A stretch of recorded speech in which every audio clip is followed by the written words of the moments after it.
सुल्तान, ये रोटी तुम्हें ध्यान से ले जानी है। यदि आज भी तुम रोटी नहीं ले जा पाए तो तुम्हारे मालिक तुम पर बहुत ज़्यादा गुस्सा हो जाएंगे। सुल्तान खाने की पोटली को मुंह में दबाकर खेतों की तरफ चल पड़ता है। सुल्तान एक बहुत ही वफादार कुत्ता था, लेकिन अब वह बूढ़ा हो चुका था, जिसकी वजह से अब वह किसी भी जानवर से लड़ नहीं सकता था। जरा रुकिए बरखुरदार, छिप छिप कर कहाँ चले जा रहे हो? जरा पीछे मुड़कर भी तो देख लो, कुछ हमारा भी सेवा सत्कार कर दो। अरे भाई, मुझे तो लगता है ये आज फिर से कुछ स्वादिष्ट भोजन लेकर जा रहा है। अरे जैकी, तुम जल्दी से जाओ और इस बुढ़े कुत्ते से इसकी पोटली को छीन कर ले आओ। अरे भाई, तुम मेरी मजबूरी का फायदा मत उठाओ, मेरी पोटली को मत छीनो। यदि आज तुमने मेरी पोटली को छीन लिया तो मेरा मालिक बहुत ज्यादा गुस्सा करेगा, वो मुझे अपने घर से बाहर निकाल देगा। तुम मुझ पर रहम करो भाई, मुझे जाने दो। अरे रे रे रे, तुम तो कितने मासूम हो बुढ़े कुत्ते, तुम्हें तो प्रार्थना करना भी नहीं आता। यदि हम तुम्हें ऐसे ही जाने देंगे तो हम क्या खाएंगे? आप लोग तो खुद शिकार करके अपना पेट भर सकते हैं, ये खाना किसी दूसरे का है, इसे मत छीनो। तो चुपचाप इस पोटली को यहाँ पर रखकर चला जा, नहीं तो हम तुझे मार मार कर अधमरा कर देंगे। इतना कहकर तीनों सियार गुस्से में सुल्तान की तरफ बढ़ते हैं और सुल्तान के ऊपर टूट पड़ते हैं। फिर उसकी खाने की पोटली को छीन लेते हैं और वहां से चले जाते हैं। बेचारा सुल्तान घायल हो जाता है। जैसे तैसे बेचारा उठता है। हे भगवान, आज फिर से उन दुष्ट सियारों ने मेरा भोजन छीन लिया। अब मैं क्या करूं? यदि मैं फिर से बिना भोजन लिए मालिक के पास गया तो पता नहीं मेरा क्या होगा, लेकिन और कहीं मैं जा भी नहीं सकता, मुझे मालिक के पास ही चलना होगा। इतना सोचकर सुल्तान घायल अवस्था में ही अपने मालिक के पास पहुंच जाता है। कुत्ते की हालत को देखकर सेठ समझ जाता है कि आज फिर सुल्तान ने उसका खाना खो दिया है। अरे दुष्ट, क्या तू आज फिर से अपना खाना दूसरे को खिलाकर आया है? तुझसे एक कार्य भी ढंग से नहीं हो पा रहा है। तू तो कितना मक्कार है। चल निकल जा यहाँ से। मैं तुझे और ज्यादा दिन तक हराम का भोजन नहीं खिला सकता। इतना सुनकर कुत्ते की आंखों में आंसू आ जाते हैं, लेकिन बेचारा बूढ़ा सुल्तान कर भी क्या सकता था। वो चुपचाप वहां से जंगल की ओर चला जाता है।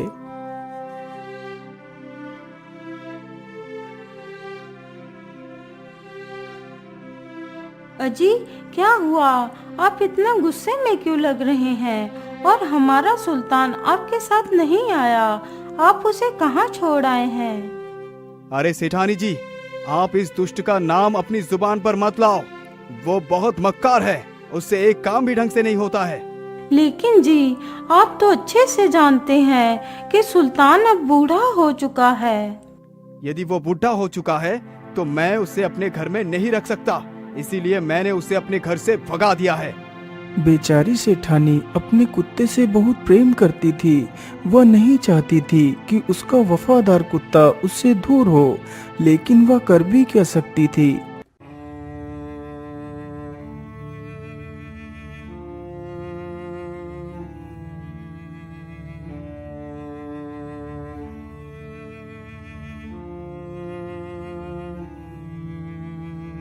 बेचारी सेठानी रात भर उस सुल्तान के बारे में ही सोचती रहती है।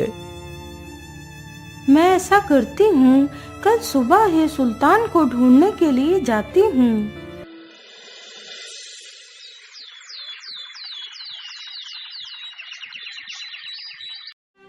अगली सुबह ही सेठानी कुत्ते को ढूंढने के लिए निकल पड़ती है।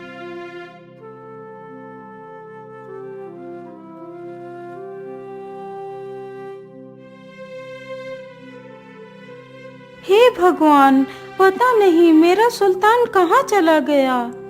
तभी सेठानी की नजर एक पेड़ पर पड़ती है। उसी पेड़ के नीचे सुल्तान बैठकर रो रहा था।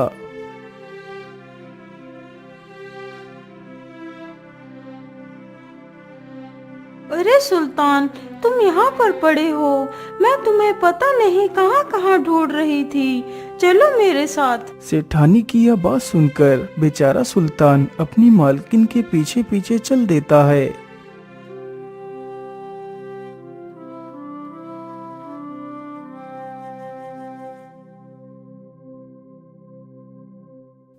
अरे दुष्ट, तू फिर से आ गया। मैंने तुझे घर से भगा दिया था, तू फिर आ गया। मैं तुझे जिंदा नहीं छोड़ूंगा। रुक जाइए सेठ जी, सुल्तान को मैं लेकर आई हूँ। आप उसे घर से नहीं भगा सकते। अरे भाग्यवान, तुम एक साधारण कुत्ते के लिए मुझसे बहस कर रही हो। अजी, मैं कुछ नहीं जानती। सुल्तान हमारे साथ ही रहेगा। अच्छा ठीक है भाग्यवान, तुम चिंता ना करो, मैं इसे कुछ भी नहीं करूंगा। अच्छा सुनो भाग्यवान, तुम जरा हमारे लिए कुछ मीठा ले आओ। ठीक है जी, मैं अभी लाती हूँ।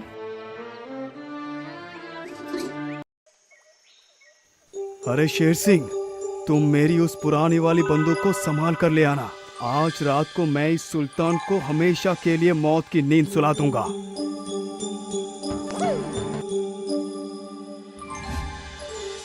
हे भगवान, मैंने पूरी जीवन अपने मालिक की सेवा पूरी वफादारी से की है। क्या मेरा बूढ़ा होना ही मेरा गुनाह है? हे प्रभु, अब मैं क्या करूं?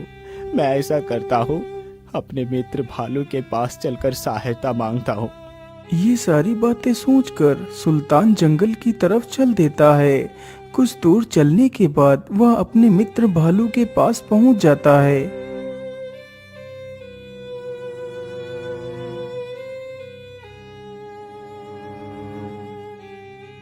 अरे मित्र, क्या बात है? तुम इतने दुखी क्यों दिखाई पड़ रहे हो? मित्र, मैं तुम्हें क्या बताऊं, मैं बड़ी ही दुविधा में हूँ। फिर सुल्तान अपनी सारी कहानी उस भालू को सुनाता है। अरे भाई, तुम्हारा मालिक इतना निर्दयी कैसे हो सकता है?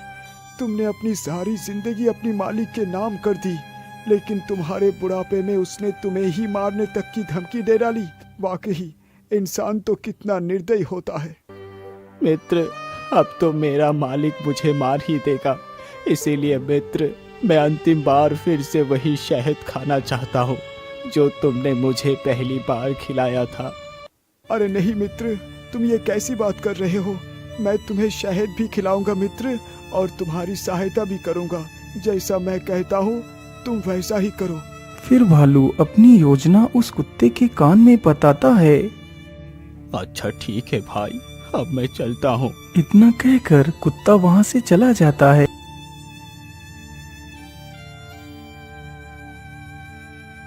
अरे सुल्तान, मैं खाना बनाने के लिए जा रही हूँ। तुम वीर का ख्याल रखना। इतना बोलकर सेठानी घर के अंदर चली जाती है। सुल्तान वहीं पर बैठा रहता है। उसके सामने ही उसका सेठ बैठा था तथा उसी के पास सेठ का बच्चा भी लेटा था। ओहो, कितना समय हो गया है, लेकिन अभी भी शेर सिंह बंदूक को लेकर क्यों नहीं आया? सेठ इतना सोच ही रहा था कि तभी वहाँ पर सुल्तान का मित्र भालू आ जाता है। अरे अरे रे रे, बाबा भालू, मेरा डंडा कहाँ गया? सेठ डर के मारे वहाँ से भाग खड़ा होता है और दूर एक पेड़ के पीछे जाकर छिप जाता है। भालू उस बच्चे को अपने मुंह में दबाकर वहाँ से चल देता है।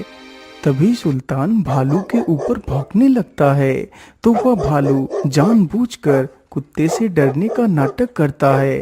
तभी सेठानी भी बाहर आ जाती है। सुल्तान, तुम उस भालू को छोड़ना मत। मेरे बच्चे को बचा लो सुल्तान, नहीं तो मैं भी मर जाऊंगी। सुल्तान भालू के ऊपर भौंकता रहता है, तो भालू उस बच्चे को वहीं पर छोड़कर वहां से भाग जाता है। सेठानी तुरंत ही अपने बच्चे को उठाकर अपने सीने से लगा लेती है। तभी वह सेठ भी वहां पर आ जाता है। यह दृश्य देखकर तो सेठ की आंखें फटी की फटी रह जाती हैं। मालिक, ये लीजिए, मैं बंदूक लेकर आ गया। अरे नहीं नहीं शेर सिंह, अब मुझे इस बंदूक की आवश्यकता नहीं। आज मैं एक बहुत बड़ा पाप करने से बच गया। जिसने मेरी रखवाली पूरी जीवन भर की, आज वो बूढ़ा हो गया तो मैं उसे मारना चाहता था। हे प्रभु, तूने मेरे हाथों से ये पाप होने से रोक लिया। सुल्तान, मुझे माफ कर दे, मैंने तुम्हारे ऊपर बहुत जुल्म किया था।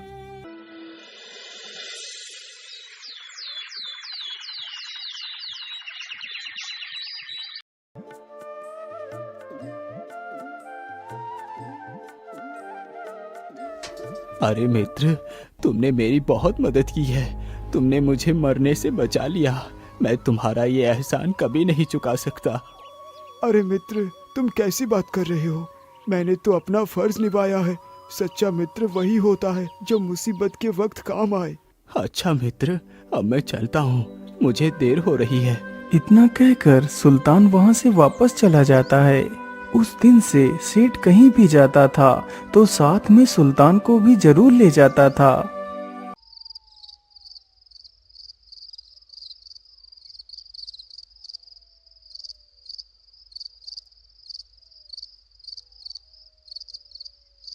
अरे मित्र उठो, देखो मैं आया हूँ। क्या तुम सो रहे हो? अरे मित्र, तुम इतनी रात्रि में यहाँ पर क्या कर रहे हो? अरे भाई, मैं तुम्हें क्या बताऊं, मुझे तो बहुत जोर की भूख लगी है। आज तो मुझे कोई भी शिकार नहीं मिला है। लेकिन भाई, इसके लिए तो मैं तुम्हारी कोई सहायता नहीं कर सकता। अरे नहीं भाई, तुम मेरी सहायता अवश्य कर सकते हो, इसीलिए तो मैं तुम्हारे पास आया हूँ। बोलो मित्र, मैं तुम्हारी सहायता कैसे कर सकता हूँ? मित्र, तुम्हारे सेठ के पास तो काफी सारी बकरियां हैं। मैं उन्हीं में से एक बकरी को ले जाता हूँ। नहीं मित्र, तुम मेरे मालिक की बकरियां उठाकर नहीं ले जा सकते। यदि तुमने ऐसा किया तो मेरा मालिक मुझे छोड़ेगा नहीं। तुम चिंता ना करो, तुम्हारे मालिक को कुछ भी नहीं पता चलेगा। इतना कहकर भालू चुपके से जाता है और सेठ की एक बकरी उठाकर ले जाता है।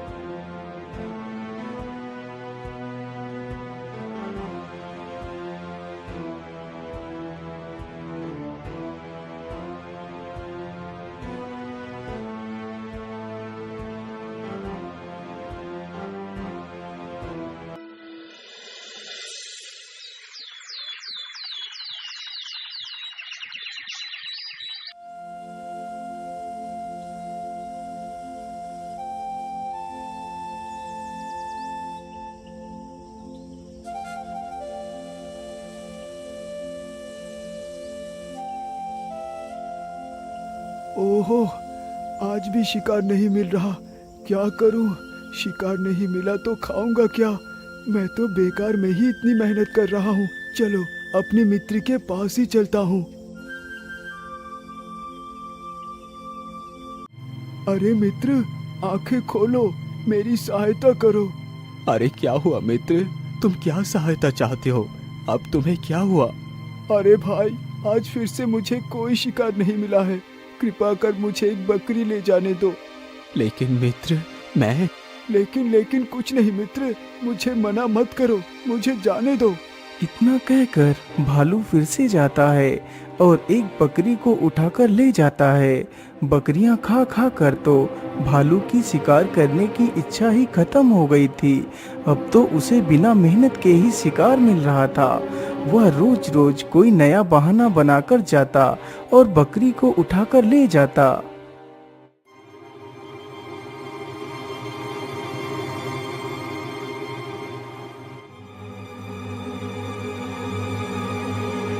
नहीं मित्र, तुमने धीरे धीरे हमारी मालिक की आधी बकरियां तो खा ही ली। अब मैं इससे ज्यादा बकरियां नहीं दे सकता।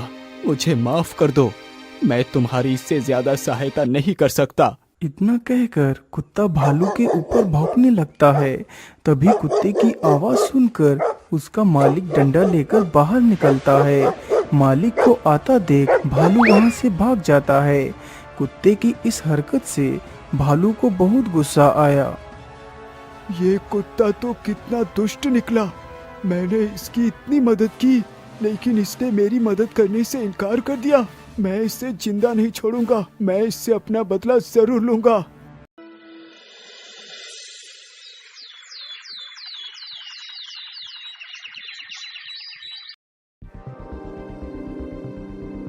अगली सुबह ही वह भालू अपने दूसरे मित्र भालू के पास जाता है।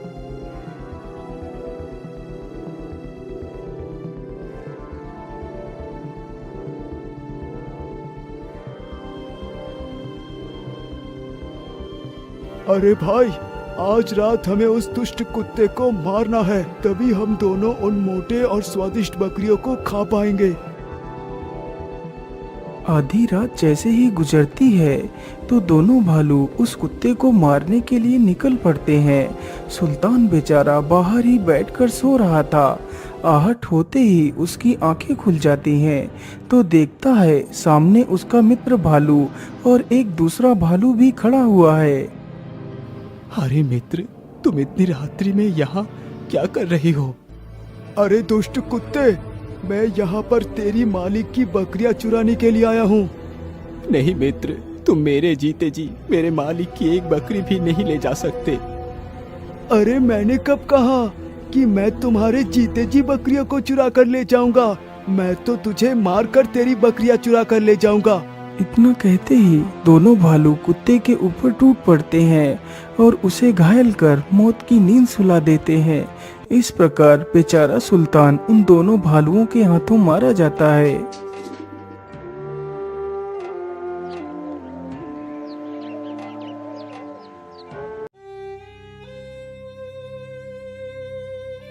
अरे सुल्तान कहाँ गया? रात में तो सुल्तान यहीं पर सोया हुआ था। अरे सुल्तान तो पेड़ के नीचे पड़ा है। इतना बोलकर सेठ पेड़ के नीचे जाकर देखता है तो सुल्तान मृत अवस्था में पड़ा हुआ होता है। अरे सुल्तान, ये तुम्हें क्या हो गया? तुम्हें किसने मारा? मैं उसे जिंदा नहीं छोड़ूंगा। अरे भाग्यवान, तुम जरा बाहर आकर देखो, हमारे सुल्तान को किसी निर्दयी ने मार डाला है। सेठानी भी अपने मृत कुत्ते को देखकर रोने लगती है। दोस्तों, मेरा इस कहानी को बनाने का सिर्फ यही उद्देश्य है कि हमें अपने हितैषियों को उनके मुश्किल समय में भी नहीं छोड़ना चाहिए।